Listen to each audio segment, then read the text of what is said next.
When the police apprehended me, I was still carrying the book I'd stolen from the Oxfam bookshop in Chipping Norton, a pretty Cotswold town where I'd been addressing a book group. I'd received a hostile reception from the dozen or so of the members who, I realised too late, had invited me only in order to be insulting.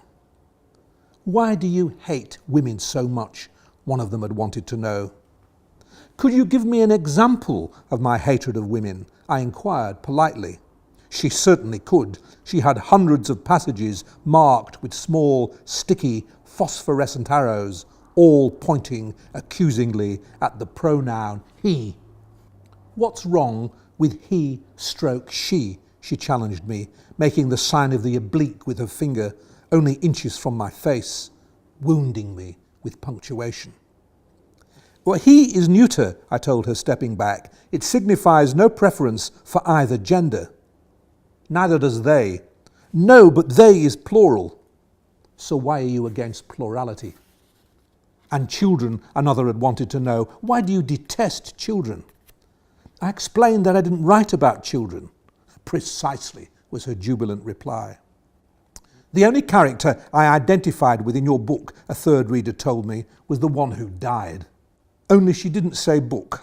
Almost no one any longer said book to rhyme with took or look or even fuck, as in fuck you bastard, which was the way it was pronounced in flat-vowelled, lawless Lancashire, just a few miles to the north of the sedate, sleepy peat bogs of Cheshire, where I grew up. Burke was how she said it, the only character I identified with in your Burke, as though a double O was a hyperbole too far for her. "I'm gratified you found her death moving," I said. She was quivering with that rage you encounter only among readers. Was it because reading as a civilized activity was over that the last people doing it were reduced to such fury with every page they turned? Was this the final paroxysm before expiry? "Moved?" I feared she might strike me with my Burke. "Who said I was moved?" I was envious. I identified with her because I'd been wishing I was dead from the first word. "Were dead," I said, putting on my jacket. "I'd been wishing I were dead." Getting up too late for breakfast, I took a stroll through the town. Nice. Cotswold stone, smell of cows. "Why are there no natural descriptions in your novels?" I'd been unfairly interrogated by the book group the day before. Needing sustenance, I bought a herby sausage roll from an organic bakery and wandered into the Oxfam bookshop, eating it. A chalk white assistant with discs in his earlobes, like a Zambezi bushman, pointed to a sign saying, "No food allowed on the premises." A tact thing, presumably. You don't fill your face when the rest of the world is starving. From his demeanour, I assumed he knew I was a hater of Zambezi bushmen, as well as women and children. I put what was left of the sausage roll in my pocket. He wasn't satisfied with that. A sausage roll in my pocket was still, strictly speaking, food on the premises. I stuffed it slowly into my mouth. We stood eyeing each other up, white Zambezi bushmen and Cheshire-born, London-based, misogynistic, paedophobic writer of Burke's, books, box, anything but books, waiting for the sausage roll to go down. Anyone watching would have taken the scene to be charged with post-colonial implications. After one last swallow, I asked if it was all right now for me to check out the literary fiction section. Literary.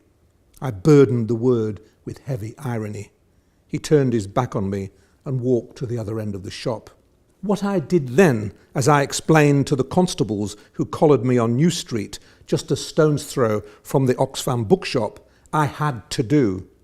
As for calling it stealing, I didn't think the word was accurate, given that I was the author of the book I was supposed to have stolen. "What word would you use, sir?" the younger of the two policemen asked me. I wanted to say that this more closely approximated to a critical discussion than anything that had taken place in the reading group, but settled for answering his question directly. I had enough enemies in Chipping Norton. Release, I said. I would say that I have released my book. Released it from what exactly, sir?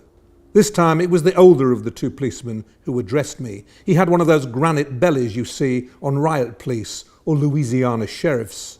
I wondered why they needed riot police or a Louisiana sheriff in Chipping Norton.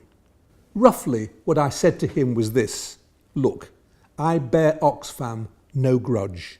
I would have done the same in the highly unlikely event of my finding a book of mine for sale second-hand in Morrison's. It's a principle thing.